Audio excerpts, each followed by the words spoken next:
Boa noite a todos, muita paz a todos. Nós continuamos o estudo do Evangelho segundo o Espiritismo, já no capítulo 18. Muitos os chamados e poucos os escolhidos. O que quer dizer muitos esses chamados e poucos os escolhidos? Vamos ver juntos?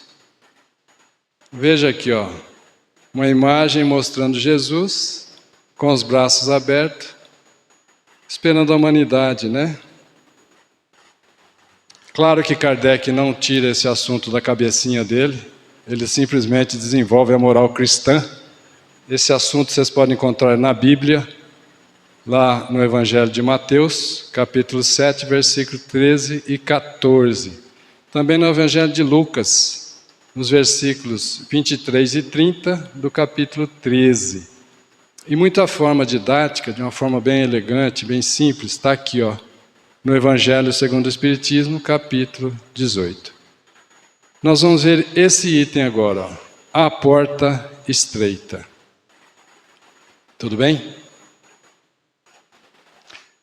Aqui eu queria mostrar para vocês que não é só nós que buscamos Deus. Dá a impressão que só a criatura está procurando Deus. Deus nos busca com infinito amor, com infinita intensidade. Esse senhor aqui é um filósofo, escritor judeu, Abraham Joshua Heschel. Ele escreveu um livro, difícil de ler, mas ele mostra Deus em busca do homem. A intensidade, a infinitude de Deus buscando cada um de nós, aguardando um abraço de retribuição, de agradecimento, por termos sido criados, né? É Deus nos aguardando.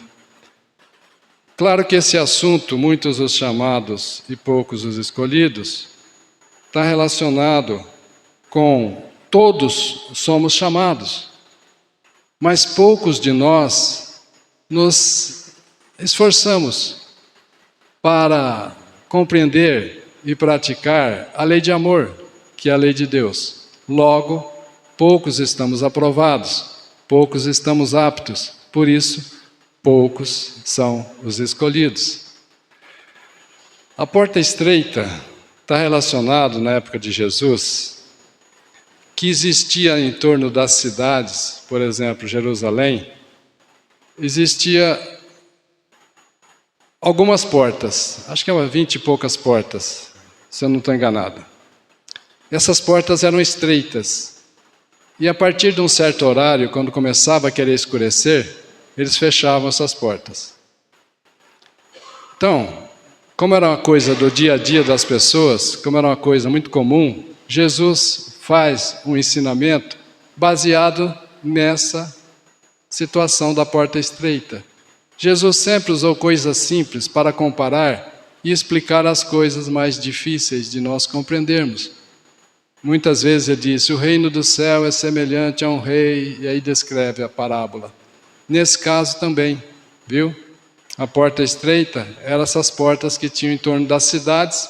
As cidades eram atacadas, né? Então as pessoas tinham que se proteger.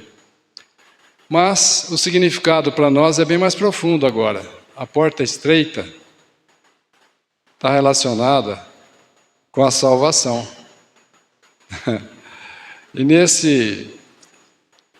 nessa passagem aqui, né, Jesus diz assim, entrai pela porta estreita, pois a porta da perdição é larga, e o caminho que a ela conduz é espaçoso, e há muitos que por ela entram. A porta larga é a porta dos erros, dos vícios, dos defeitos, a porta da perdição. E é muitos que buscam essa porta por não ter vontade de se esforçar para evoluir. E a consequência e a recompensa é muito grande, é ser feliz. Como a porta da vida é estreita, como a porta que conduz à felicidade é estreita, como o caminho que ela conduz é estreito. Comparando também com aquele caminhozinho estreito que se usava para subir até Jerusalém. Jerusalém é uma cidade que ficava, de todos os caminhos que vinha, ficava no alto. Então tinha um caminho estreito, difícil. Ele compara esse caminho estreito e difícil com aquela busca nossa de desenvolvermos os talentos, de desenvolvermos os sentimentos nobres, como a fé, a humildade, a caridade e o amor. Isso é a porta estreita. E como há poucos que encontram a porta estreita da salvação. Está lá no Evangelho de Mateus, capítulo 7.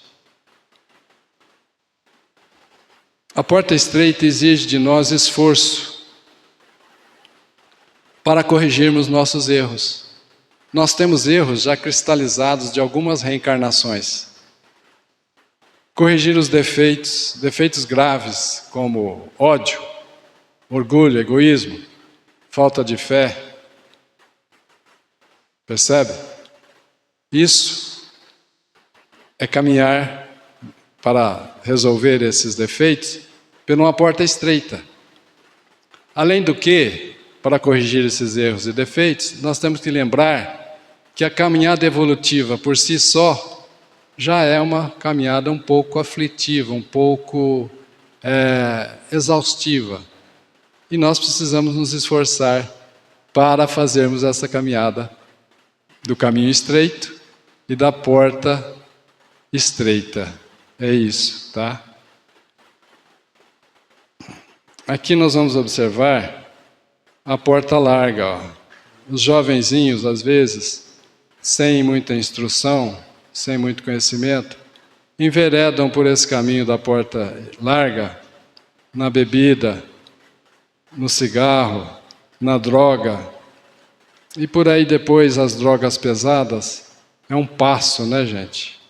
Então, na verdade, a porta estreita é corrigirmos os erros, os defeitos, abandonarmos os vícios. Quais vícios?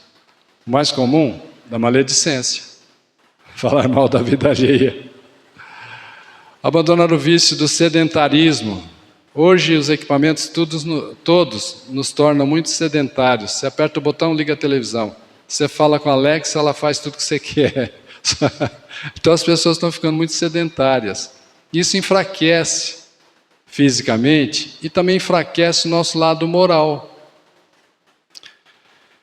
Vícios como blasfêmia, criminalidade, prostituição e tantos outros, né, gente? O álcool, o cigarro.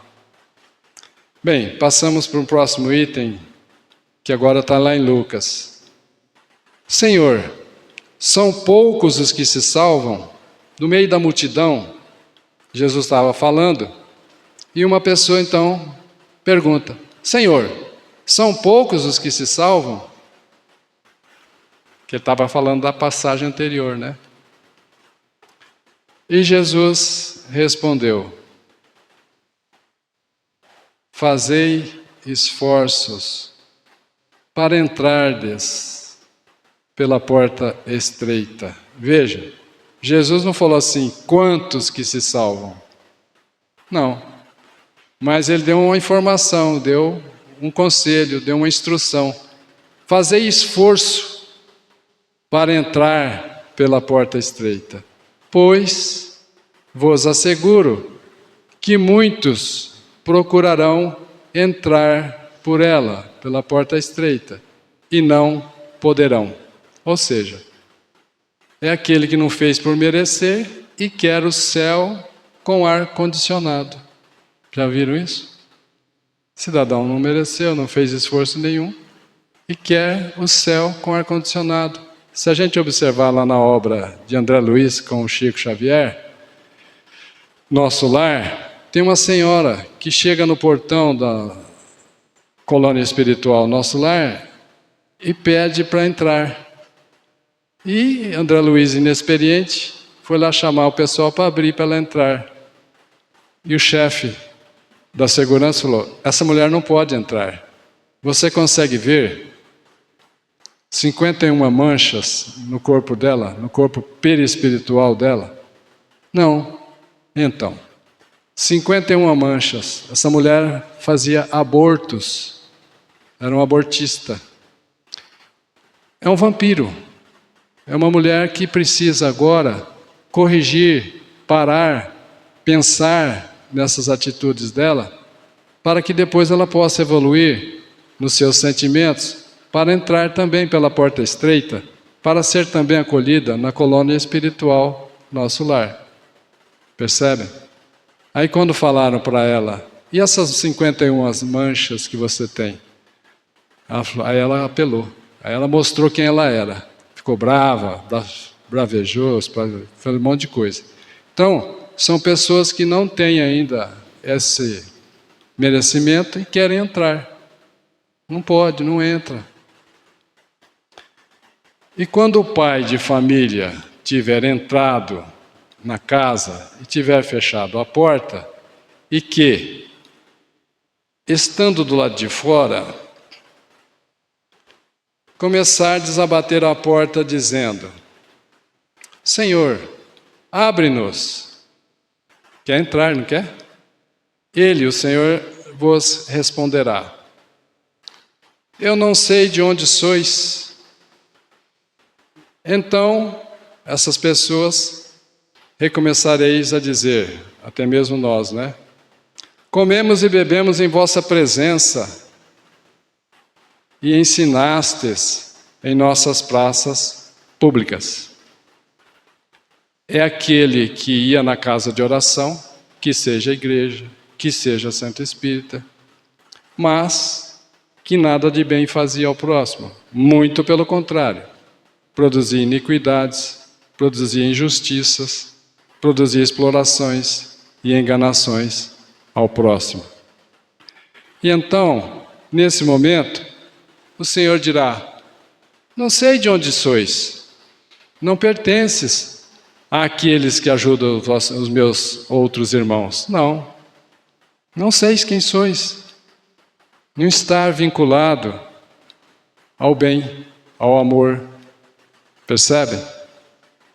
E ele vos responderá: não sei de onde sois, afastai-vos de mim, vós todos que cometeis iniquidades, injustiças com maldades, e então haverá choros e ranger de dentes, reencarnações difíceis,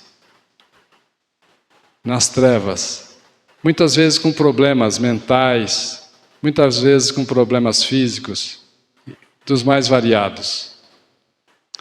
Por isso, e então haverá choro e ranger de dentes. Não aproveitou a oportunidade da reencarnação. É isso. E então haverá choro e ranger de dentes, quando virdes, quando observares que Abrão, Isaque, Jacó e todos os profetas estarão no reino de Deus e que vós outros ficareis excluídos, temporariamente excluídos, né, gente? Na obra de Deus não tem restolho, na obra de Deus não tem nada de ficar sem aproveitamento. Quando a gente faz uma obra, sobra cimento, sobra cal, sobra tijolo, telha, não é isso? Ferragem. Na obra de Deus não sobra nada disso. Isso nos faz lembrar quando você coloca óleo na panela com sal e joga milho e pipoca. Começa a aquecer, todas as pipocas estouram juntos? Não, algumas estouram juntas. Alguns evoluem primeiro e encontram a porta estreita e entram no reino de Deus. Também alguns desenvolvem primeiro a mediunidade, que todos haveremos de ter. É inevitável. Faz parte da caminhada evolutiva a mediunidade. Por quê? Porque nós já conquistamos a razão. O próximo passo agora é conquistar a intuição, a inspiração através da mediunidade. Então o milho pipoca estoura alguns. Tem um momento mais à frente que estoura toda uma boa quantidade junta, não é? Isso vai acontecer na Terra. Nós estamos passando aí por um período de transição planetária de um mundo inferior de expiações e provas para um mundo de regeneração.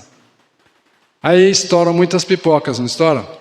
Mas todas as pipocas estouram nessa comparação grosseira que eu estou fazendo? Não. Tem umas que ficam para trás, a gente chama de piruá, não é? Na obra de Deus, esse piruá seriam aqueles que não herdarão a terra. Porque Jesus disse, deixou muito claro, bem-aventurados, felizes, bem orientados aqueles que são brandos e pacíficos, porque herdarão a terra, terão a oportunidade de continuar reencarnando na terra. Percebem? Esses, chamados piruás, são aqueles que serão transferidos para mundos onde eles se sentirão em casa. Eles gostam de maldade, de iniquidade, de crueldade, se sentirão bem nesses mundos primitivos, onde ele vai descobrir fogo, machado de pedra e etc. Então, ele vai ser alguém lá que vai ajudar, vai trazer evolução para aquele pessoal. Percebe? Porque na obra de Deus não tem piruá. Na obra de Deus não fica nada sem aproveitamento. Não tem restolho na obra de Deus. E continuemos. E Jesus está dizendo, virão do Oriente. Oriente é o leste. E virão também do Ocidente, do Oeste, do Setentrião, do Norte, e do meio-dia, do Sul, que é só uma comparação grosseira, Norte, né? Sul, Leste, à direita lá, deixa eu ver se vai dar para apertar isso aqui. Com medo de apertar e de sair tudo fora. Ah? Não? Deixa quieto. Não quer fazer nada, não quer nem trabalhar hoje.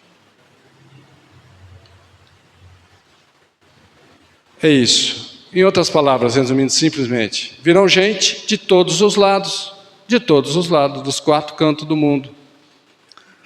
Muitos que terão lugar na festa do reino de Deus. Gente, como é que é a festa do reino de Deus? Uma tristeza? Claro que não, uma alegria danada. Tanto é que ele compara com o reino de Deus com a festa de casamento, a festa de núpcias, lembra? Né? E é interessante que o reino de Deus não é um local, é o nosso nível espiritual atingido. Porque Jesus disse assim aos fariseus, quando eles perguntaram, como é o reino de Deus? E Jesus disse, não, o reino de Deus não virá como vós esperais, ei-lo aqui, ei-lo ali, não. O reino de Deus está dentro de vós. Por isso temos que trabalhar os sentimentos da fé, da humildade, da caridade e do amor. Atingiremos felicidade e muita paz. Então, muitos que terão lugar na festa do reino de Deus, então aqueles que forem os últimos serão os primeiros. E os que forem os primeiros serão os últimos. Está lá em Lucas, capítulo 13, versículos de 23 a 30. E esse finalzinho, vocês entenderam? Poderia me explicar? Como é que os últimos serão os primeiros? E os primeiros serão os últimos? Veja, os últimos na terra, muitos que são como que invisíveis para a sociedade, porque ele é humilde de poderes econômicos, ele é pobre. Muitas vezes ele é explorado e enganado. Ele é o último na terra, não é? Mas ele continua honesto, trabalhador, humilde, ajudando o próximo, ele é fraterno, ele é solidário, ele pratica caridade com o pouquinho que ele tem, como a moedinha da viúva. Lembra do óbolo da viúva? Esses últimos serão os primeiros na graduação da espiritualidade. Serão os primeiros no reino de Deus, no reino dos céus. É isso que os últimos serão os primeiros. E os primeiros que serão os últimos, como é que é isso? Os primeiros aqui na terra, que se autoelegem, que se autoproclamam como primeiros, que exploram, que enganam, que cometem iniquidades, maldades, injustiças, serão os últimos no reino de Deus. E serão os últimos a entrar por essa porta estreita quando mudarem. Quando fizerem a reforma interior, a reforma íntima, a melhoria do sentimento. Veja esse gráfico. As luzes em cima, as trevas embaixo. Da medida que desce, aumenta as trevas. Veja, principais defeitos do ser humano. Quais são? Vamos pegar pesado? Ódio, orgulho, falta de fé e egoísmo. Esses 4 andam de mãos dadas. De cima para baixo, da luz às trevas, aumenta a maldade, aumenta a imperfeição, consequentemente aumenta a infelicidade. Kardec disse lá no livro, O Céu e o Inferno, que a nossa infelicidade é maior quando temos mais imperfeições. Quanto mais imperfeições, mais infeliz somos. Quanto mais perfeição, maior a felicidade. Então nós temos que fazer isso, anular a maldade com bondade, buscar a perfeição. Jesus aconselhou: sede logo perfeitos, como vosso Pai Celestial é perfeito, não foi? Foi. Para quê? Para ser feliz. Das luzes às trevas, a felicidade aumenta progressivamente, gradualmente. Como fazer essa mudança? A evolução desses sentimentos aqui, ó. Por exemplo, vou pegar só um caso para ganhar tempo. Egoísmo. No início a criatura só quer para ele.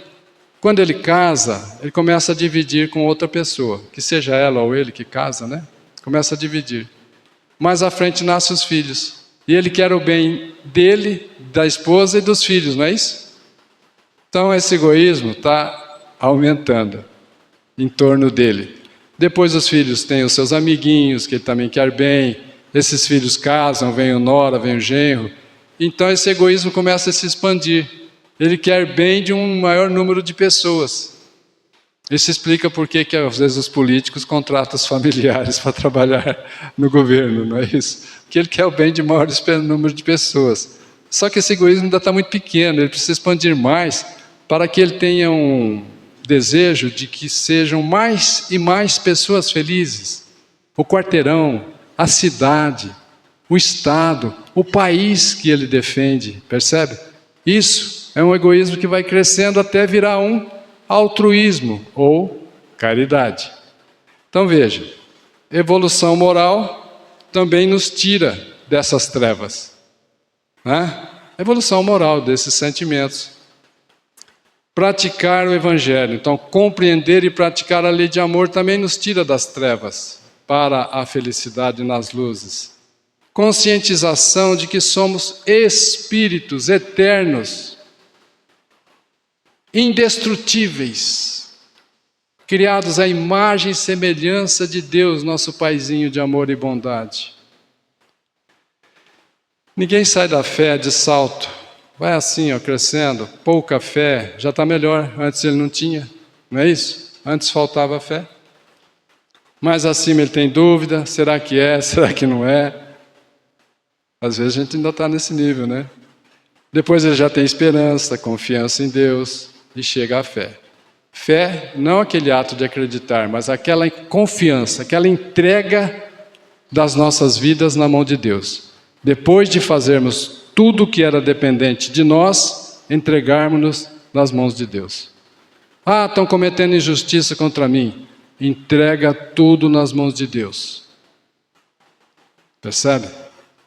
Também ninguém sai do orgulho de salto. Passa pela prudência, moderação, simplicidade, modéstia e atinge a humildade. Aquela simplicidade profunda, com bondade. Isso é humildade. Também do egoísmo, como eu falei, vai aumentando o egoísmo, né? Um círculo maior de pessoas em que ele quer bem. Passa pela indiferença. Indiferença é encontrar alguém necessitado, a pessoa pede e você não faz nada. Isso é indiferença. Por quê? Essa indiferença moral, por causa do egoísmo, gostar muito de si mesmo. Passa pela piedade, aquele ato de ter dó, tem muita dó, mas não faz nada para ajudar. Ah, eu tenho tanta dó, mas não faço nada para ajudar. Essa dó vai aumentando, essa piedade vai avolumando. Ela é precursora, ela vem antes da caridade. Por isso a pessoa começa a ser solidária, fraterna, até atingir a caridade. Percebe? Essa é a nossa caminhada evolutiva pela porta estreita. Aí a gente vai ter aqui, um sentimento máximo que cimenta todos esses outros três. Por quê? Quem tem amor é humilde. Quem ama é caridoso. Quem ama é porque confia em Deus. Porta estreita. Vamos para lá? Para quê? Para ser feliz. Ao nível de felicidade aqui em cima, alcançado, percebe? Aqui estão as principais virtudes do ser humano. Se for comparar, aí é mundo divino. E aqui embaixo, na região do ódio, mundos primitivos. Um pouco mais acima, mundo de expiações e provas. Mais no meio, mundo de regeneração, que é o meio do caminho. É o terceiro andar de um total de 5. Depois mundos felizes e finalmente mundos divinos. Eu tenho certeza, e eu vou falar para vocês, é uma fatalidade, todos aqui que estão encarnados vão desencarnar. Percebe? Todos nós também seremos espíritos puros. Todos nós também entraremos no reino de Deus. Todos nós estaremos em mundos divinos. Também é uma fatalidade. Também é uma fatalidade. Tudo bem? Alguma pergunta, alguma dúvida? Vocês não querem conversar hoje, não?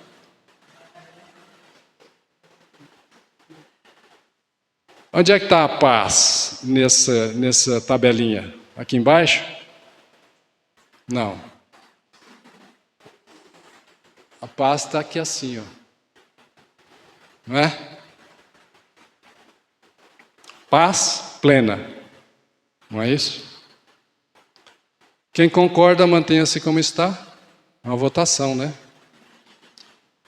Todo mundo concordou, vocês são realmente conhecedores do assunto, concordaram, acertaram. E eu gosto porque todo mundo participa. Deixa a gente contente aqui na frente, sabe? Assim o pessoal participa. E assim não me sinto sozinho, né? Aqui na frente. Então, veja, o ser humano deve fazer grandes esforços para vencer as más tendências. E poucos se submetem a isso. Veja esse. Esse está fazendo um esforço, está todo mundo oferecendo cerveja para ele, ele virou até o copo de boca para baixo. Quando eu larguei, eu tomava algumas cervejas até em 1986. Fazem 40 anos que eu larguei. Eu também tomava umas cervejas. Quando eu larguei, meus colegas não acreditavam e não aceitavam. Me oferecia cerveja prontinha no copo, geladinha, com espuma e tudo mais, passava na frente do meu nariz. Não, eu larguei. Começou a nascer meus filhos, eu falei, que moral eu terei para chamar a atenção de um filho que está bebendo? Chega o bêbado, filho, você não pode beber não, viu? Eu posso até chamar atenção, mas não é uma obediência. É uma obediência repugnada. Na primeira oportunidade ele vai beber e vai ainda me xingar. Por quê? Porque o direito de chamar atenção está no exemplo que a gente dá. Então, a maior dificuldade de quem larga de beber é os colegas de copo. Esses amigos de copo perturbam. Mas depois eles vão percebendo que a gente mudou. Desprezai o vencido. Muitas vezes a gente observa isso, pessoas que desprezam o vencido, mesmo se ele é um justo.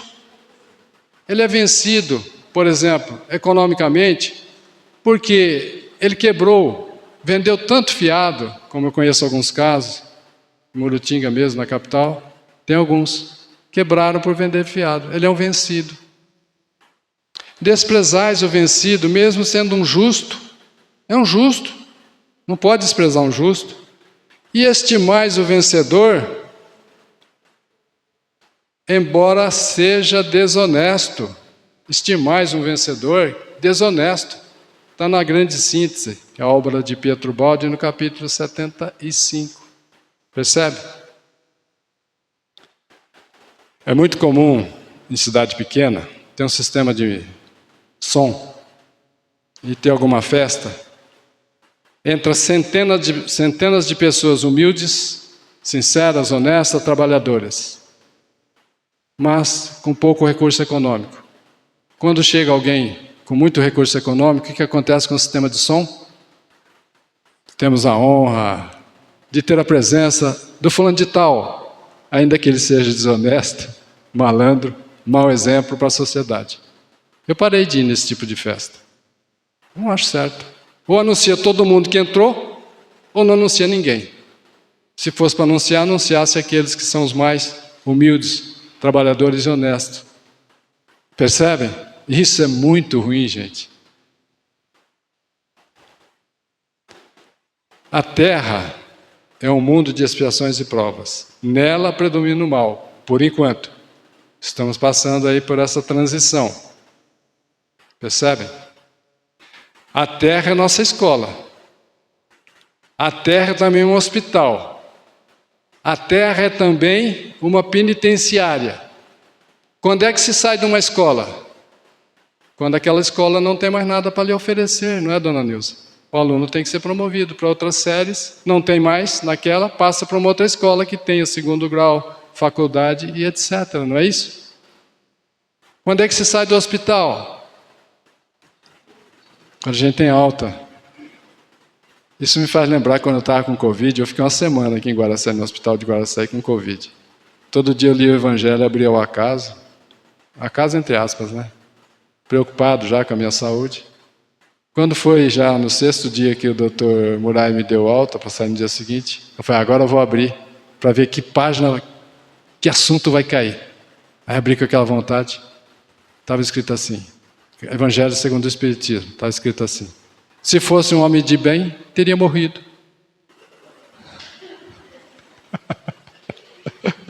É brincadeira, né? Mas a gente gosta também de fazer uma brincadeira para o pessoal acordar, né, Ivair?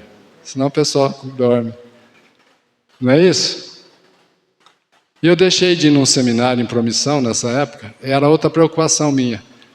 Porque tem um ditado popular que diz assim, não falte para que o seu chefe não perceba que você não faz falta. Eu faltei lá no seminário, pensei, não vão me convidar mais. Já me convidaram esse ano. Mas, quando se transformar o planeta Terra, os seus habitantes melhorarem, o caminho do bem será mais frequentado. Hoje, quem não gosta de concorrência, vou indicar uma situação que não tem concorrentes. Tem poucos. As pessoas às vezes vão montar um comércio e não quer concorrência, não é isso? Tem pouca concorrência. Seja honesto, humilde, caridoso, amoroso, confie em Deus. Tem pouca concorrência, gente. Por que tantos entraves nesse caminho da porta estreita, gente? Por que essa porta tão estreita, que às vezes a pessoa um pouco mais gorda não passa, né? Brincadeira, né, gente? Por que essa porta tão estreita para ser transposta, para ser ultrapassada, para ser atravessada por tão poucos? A sorte da alma está definitivamente fixada após a morte? Essas perguntas. Por que tanto entraves? Não é entraves, é porque tanta imperfeição que eu tenho.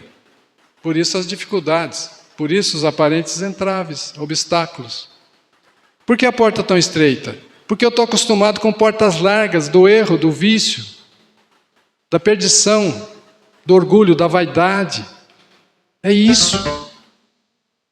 E aí pergunta, a sorte da alma está definitivamente fixada após a morte? Ou seja, quem levou uma vida de 50 anos, morreu com 80, por exemplo, 50 anos fez coisas erradas, desencarna. Algumas religiões dizem que eles vão para o inferno, num calor danado, né, seu Valdair? um calor danado. E essas pessoas dizem para mim que lá a pessoa começa a ter tanto calor, começa a queimar.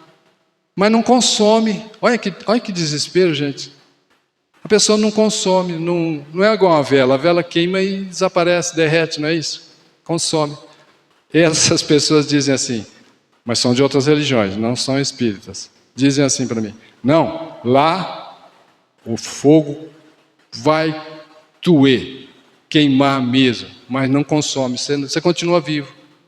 Gente, que pai e mãe da terra pensa em castigar um filho eternamente? Ele errou 50 anos, vão dar uma pena dele de 200 anos? Está proporcional essa pena? Não. Ele errou 50 anos na terra, vão dar uma pena para ele de 1 milhão de anos? Está proporcional? Não. Muito menos uma pena da vida eterna, não cabe nas nossas cabeças.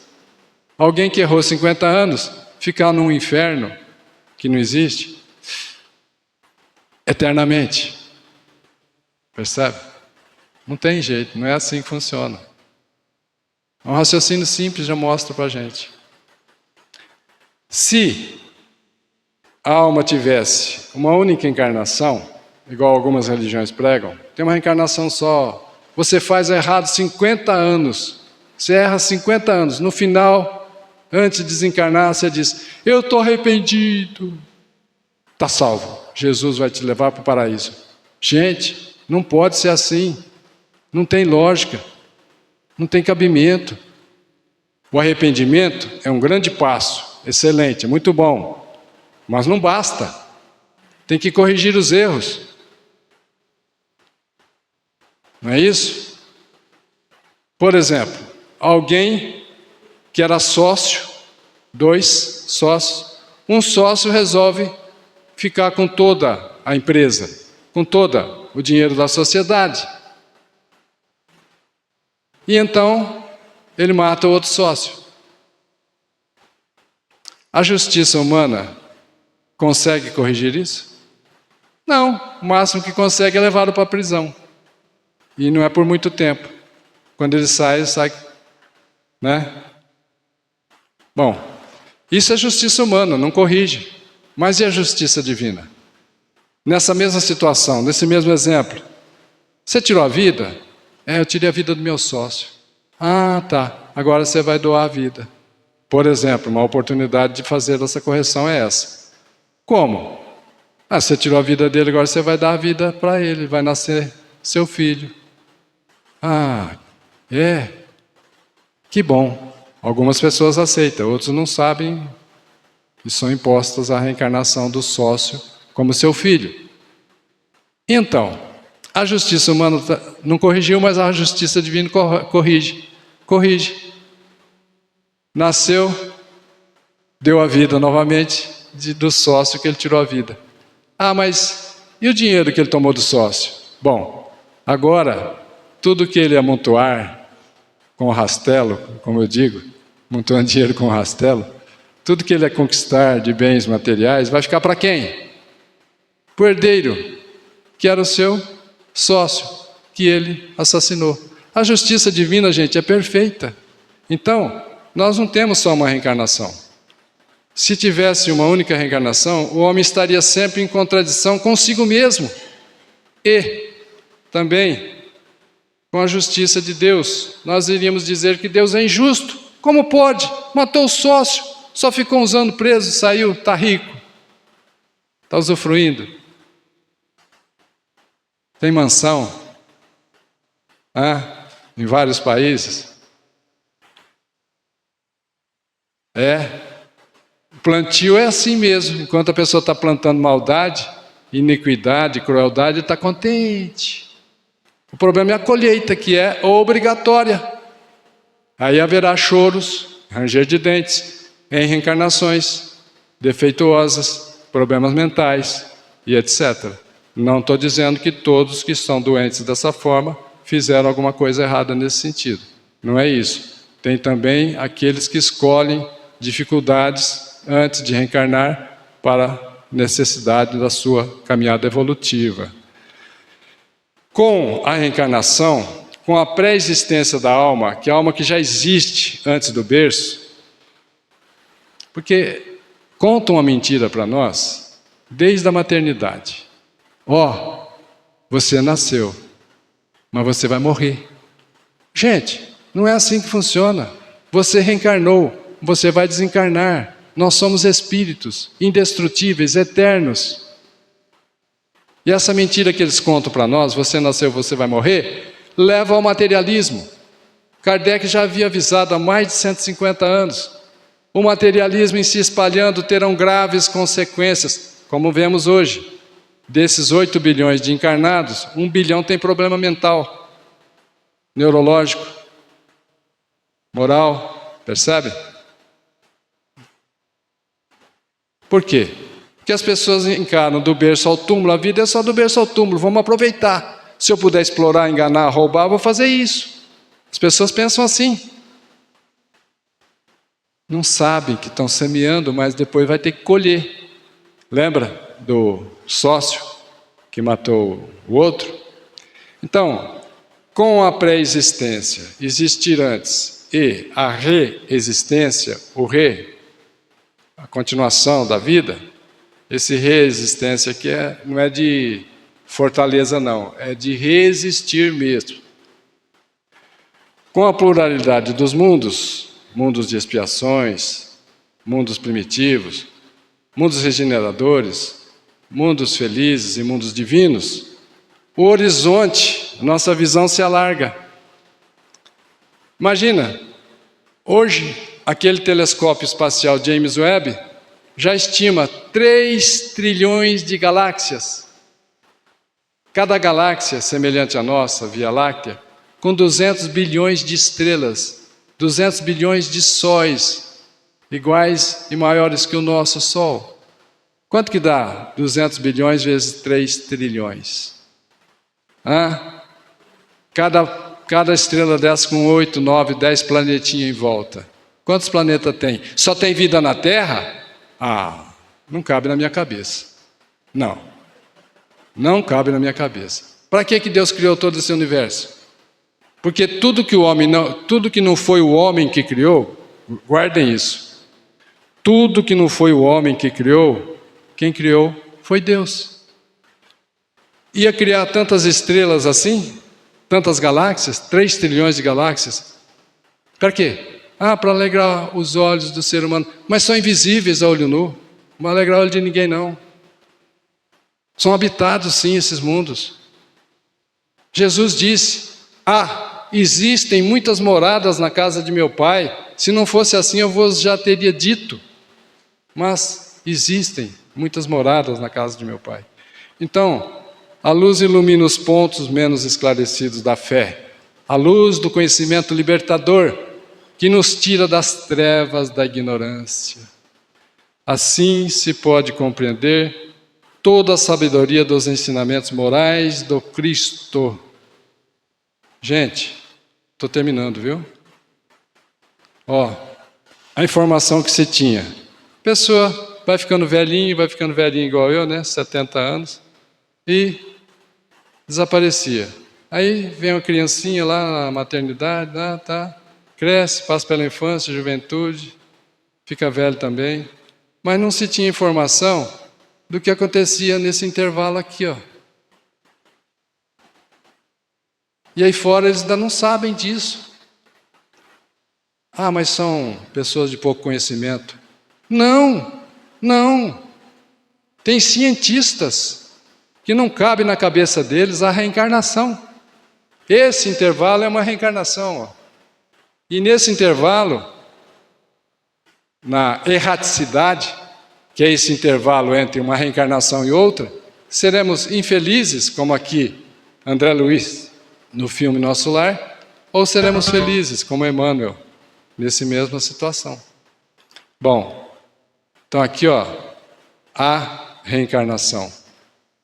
A célula feminina, o óvulo, a célula masculina, o espermatozoide, em torno do óvulo. O primeiro que penetrar o óvulo se fecha, vai se fundir os 2 núcleos das células. Quer vendo essa imagem aqui, ó? Ó, o núcleo da célula partiu, vai se unir ao núcleo da célula feminina e inicia a multiplicação celular. Nesse instante nós estamos presentes, construindo o nosso corpinho do jeitinho que nós sabemos, do jeitinho que nós precisamos para esta reencarnação.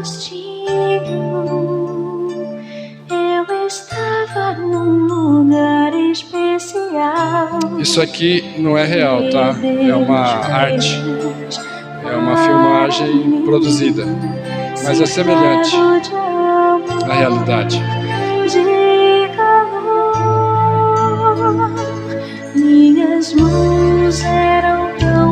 Formação do feto, do corpo humano. Meus pezinhos inseguros ainda, mas no peito meu coraçãozinho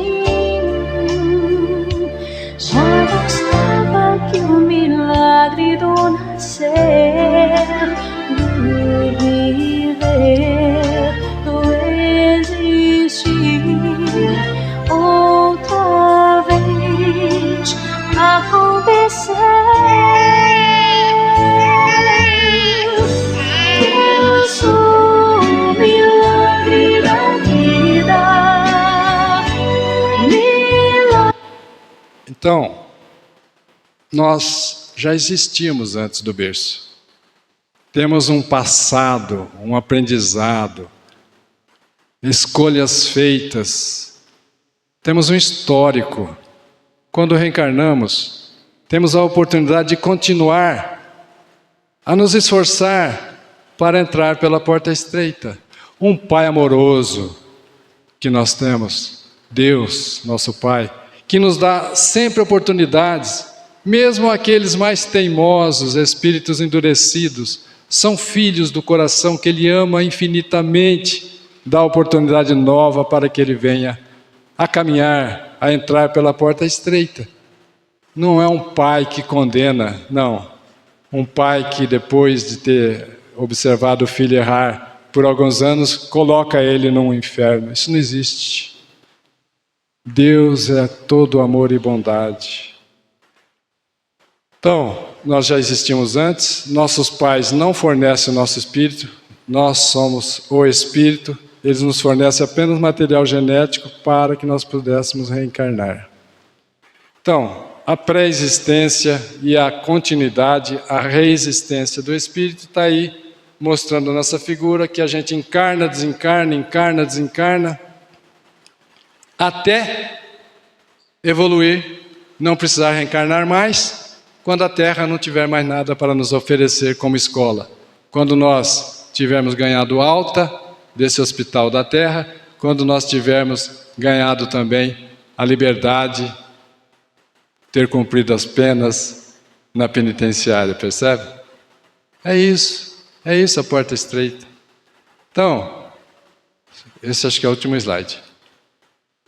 Ensinamentos da lei de Deus. Os ensinamentos da lei de Deus, que são várias revelações, a primeira é Moisés, a segunda é o Cristo, terceira revelação é o Espiritismo, quarta revelação, na minha opinião, a obra de Pietro Baldi, ditada por Jesus e Francisco de Assis. Os ensinamentos da lei de Deus, muitos não leem. É grande a quantidade aí fora que não lê nada sobre a lei de Deus, nem sobre a Bíblia, nada. Alguns leem, são poucos, Desses que leem, alguns não compreendem. Dos que compreendem, que são poucos, alguns não praticam a lei de Deus. Está percebendo a peneira? Outros praticam. Então, por que muitos somos chamados? Todos somos chamados. Por que poucos são escolhidos? Porque poucos fizeram esse esforço. Poucos estamos aprovados para sermos escolhidos. Concordam? Quem concorda, mantenha-se como está, né? Então, o Espiritismo vem multiplicar o número de chamados. Chama mais e mais pessoas. Pela fé que o Espiritismo proporciona, também multiplicará o número dos escolhidos. dúvidas, concordâncias, discordâncias. Vale concordar, discordar e acordar. Não tem ninguém dormindo. Maravilha. Também eu gritei tanto, né, gente? Ninguém consegue dormir num ambiente assim, né? A pessoa chegou assim e falou assim pro Divaldo: nossa, eu adorei sua palestra, Divaldo. Aquele tom de voz seu. Você gostou? Gostei, Divaldo. Olha, eu dormi sossegado, você não falou alto nem baixo. O outro falou assim pro Haroldo Dutra Dias. Chegou assim: nossa, Haroldo, eu tomava 2 remédios para dormir. Agora eu não tomo nenhum. Que bom, minha irmã, o que você faz? Eu ponho só as palestras. Haroldo que conta, hein? Não sou eu que estou inventando, não.